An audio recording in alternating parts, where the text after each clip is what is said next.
Have you ever felt like your child just needs a little more grace, and maybe so do you? Whether it's their big emotions, tiredness, or just growing pains, this week is all about choosing patience, choosing love instead of reacting. Let's slow down and meet our kids with grace, understanding, and intentional care. Hi, I'm Rosie Perez, author of A Year of Love 365 Days of Faith and Inspiration for Mothers. Every single week, I share simple, practical ways to connect with your child and build lasting relationships no matter their age. Visit my website for daily entries, free resources, real mom talks, and join our virtual mom group for encouragement and prayer. Now, let's dive into this week's Steps of Love. Day 85. Create a bedtime tradition. If you don't already have a bedtime routine, this is a great week to start one. Traditions help children feel safe and secure, and bedtime is the perfect moment to connect their hearts to yours. For little ones, start with a simple routine like reading the same short Bible story each night, singing a sweet lullaby, or asking them, "What was your favorite part of today?" Even a goodnight kiss with a whispered prayer can become a treasured tradition. For young adults, you may not be tucking them in anymore. I sure do miss that. But they still crave connection. Try creating a nighttime check in. Send them a text with a prayer or a compliment, or have a brief face to face chat before they head to bed. It might be 5 minutes or something over coffee, a funny meme, exchange, or sharing one thing you're both thankful for. Small rituals build strong bridges. Day 86. Let them rest. Sometimes our children act out or shut down, not because they're being difficult, but because they're exhausted or overwhelmed. Today, give your child permission to rest without guilt. For little ones, if your child seems irritable or overstimulated, offer them a nap, quiet play with no demands, or a cozy spot to relax with a soft blanket and a favorite book. Let them know it's okay to pause. For teens, encourage them to take a mental health break. That might mean skipping a practice, saying no to a social media hangout, or simply taking time away from screens. Say something like, "It's okay to need a break once in a while. I just want you to rest and recharge today." That kind of permission gives them peace and teaches self care. Day 87. Write them a blessing. Today, take a few minutes to write a blessing for your child. Words have power, and your child needs to hear your voice speaking life over them. For little ones, you might write something like, "May you always know how loved you are, how special you are, and how God is with you every step of the way."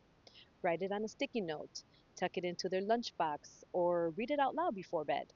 For teens, write your blessing in a note, a journal, or even a text message. Speak into who they are becoming. I pray that you walk in confidence, knowing God has gifted you with a beautiful heart and mind. May you be led by wisdom, strength, and peace.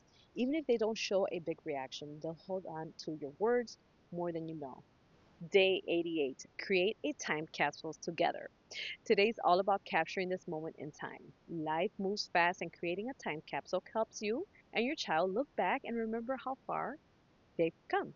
For little ones, gather a few simple things like a handprint, a drawing, a favorite small toy, or a note about what they love right now.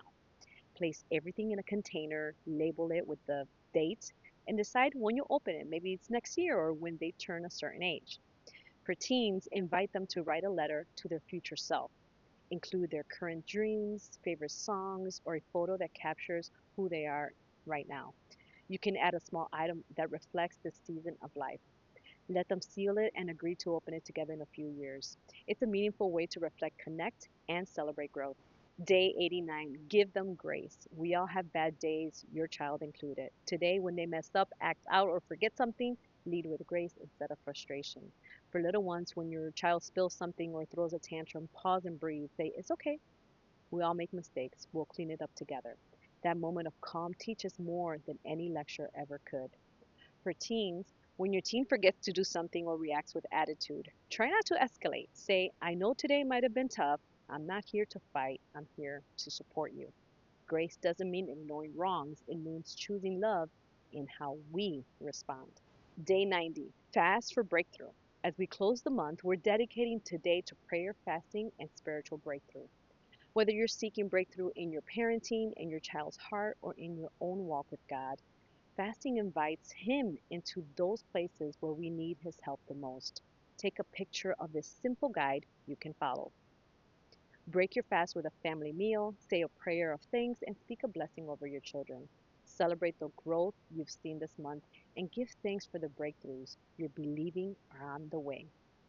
You can fast from a meal, sugar, social media, or anything that helps you reset and draw near to God. Remember, it's not about perfection, it's about intention.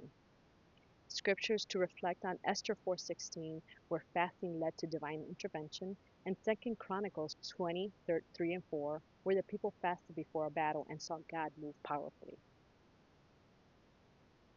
This month, we've practiced patience and grace. Maybe it didn't always come easy, but I hope you've seen how slowing down, softening your response, and offering your child space to grow builds something beautiful. Take time today to reflect. Where do you see God move in your home? Where did you show grace even when it was hard? Looking ahead to April, in April we begin a new focus, communication and understanding. We'll learn to listen with our hearts, speak with gentleness, and create a safe space for our children to open up. Whether they're little or nearly grown, communication builds the bridge that keeps you close. Day 91, listen without interrupting. Today, give your child the gift of being heard without jumping in, correcting, or offering advice. For little ones, when they tell you a story, even if it's silly or doesn't make much sense, listen all the way through. Smile, make eye contact, and say, "Wow, tell me a little bit more." It builds confidence and connection. For teens, ask how they're doing, then let them talk. Don't jump in with a solution. Just listen. Even if they're venting or rambling, your presence says, "You matter, I'm here." That's where trust grows. Moms, I'm praying for you as you pour love into your children. Know that every small action is seen by God and your love is shaping their hearts. Keep going. You are making a difference, one intentional act of love at a time. Let me know in the comments which action resonated most with you this week. I'd love to hear your story. And if you'd like to share your journey, I'd love to interview you for Real Mom Talks.